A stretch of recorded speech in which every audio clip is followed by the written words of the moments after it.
মন্ডলী ডেকে নিচ্ছি আজকের আমাদের দ্বিতীয় প্রতিযোগী বন্ধুকে। ডেকে নিচ্ছি নরসিংদীর আমাদের ছোট্ট প্রিয় বন্ধু রিদওয়ান বিন হামজাকে। ডেকে নিচ্ছি প্রিয় বন্ধু রিদওয়ান বিন হামজাকে। আসসালামু আলাইকুম ওয়া রাহমাতুল্লাহি ওয়া বারাকাতুহু। ওয়ালাইকুম আসসালাম ওয়া রাহমাতুল্লাহি ওয়া বারাকাতুহু। ছোট্ট বন্ধু রিদওয়ান বিন হামজা, তোমার জন্য السؤال الأول.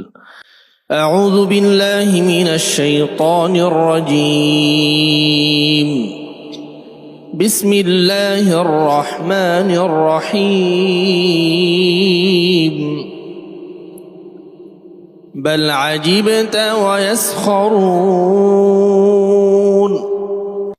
أعوذ بالله من الشيطان الرجيم. بسم الله الرحمن الرحيم. بل عجبت ويسخرون وإذا ذكروا لا يذكرون وإذا رأوا آية يستسخرون وقالوا إن هذا إلا سحر مبين. أإذا متنا وكنا ترابا وعظاما أإنا لمبعوثون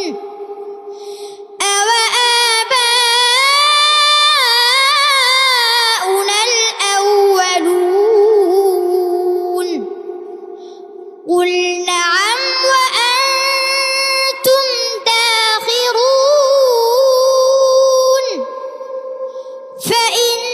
فإنما هي زجرة واحدة فإذا هم ينظرون وقالوا يا ويلنا هذا يوم الدين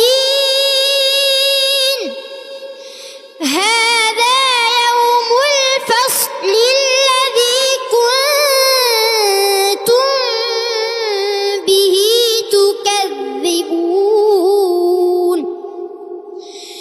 احشروا الذين ظلموا وأزواجهم وما كانوا يعبدون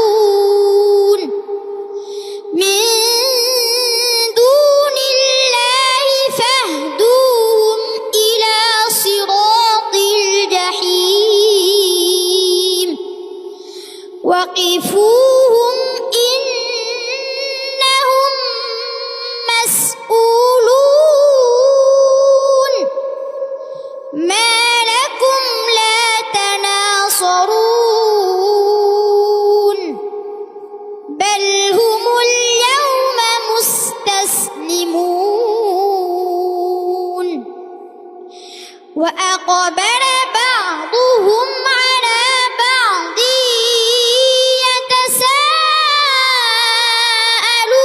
يتساءلون قالوا إنكم كنتم تأتوننا عن اليمين قالوا بل لم تكونوا مؤمنين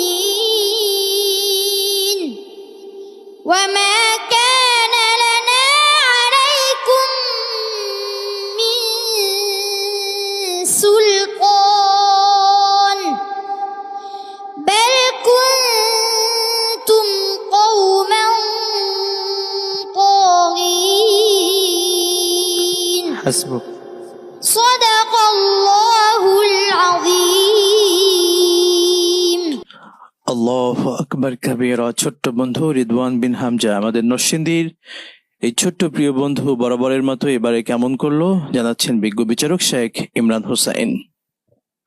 মাশাআল্লাহ, তিলাওয়াত সুন্দর করে, তবে কিছু মুলাহাদা এখনো রয়ে গেছে, যেটা হলো পড়া অতিরিক্ত নাকে চলে যায়। এখন কিন্তু হাড্ডাহাড্ডি লড়াই চলছে, কে কার চাইতে সবচেয়ে ভালো পড়তে পারে, কে কার আগে যেতে পারে। এই জন্য খেয়াল রাখতে হবে, পড়া একেবারেই নাকে যাওয়া যাবে না। হ্যাঁ, মাদের দিকে খেয়াল রাখতে হবে, অক্ফ লিফতে দেয় এটাও খেয়াল রাখতে হবে, সব খেয়াল রেখে পড়তে হবে ইনশাআল্লাহ। হ্যাঁ? তোমার জন্য দোয়া রইল। শুকরান জাযাকাল্লাহ। আমাদের বন্ধুর তেলাওয়াত কেমন লেগেছে জানাচ্ছেন আজকের সম্মানিত অতিথি শেখ সাইফুল্লাহ মুবিন। মাশাআল্লাহ, আলহামদুলিল্লাহ। রেদওয়ান তেলাওয়াত আমি যতই শুনছি ততই আবির্ভূত হচ্ছি। রেদওয়ান এত চমৎকার তেলাওয়াত করেছে এই কোরআন নাজিলের মাসে। আমি সবচেয়ে অবাক হয়েছি ছোট্ট বন্ধু রেদওয়ান। রেদওয়ান এই ছোট্ট বয়সে মহাগ্রন্থ আল কোরআনের মতো একটা সুকঠিন অত্যন্ত ভারী বস্তুকে সে আয়ত্ত করলো।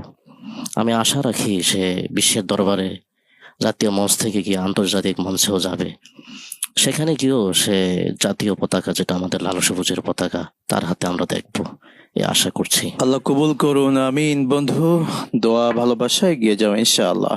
আসসালামু আলাইকুম ওয়া রাহমাতুল্লাহি ওয়া বারাকাতুহু। ওয়ালাইকুম আসসালাম ওয়া রাহমাতুল্লাহি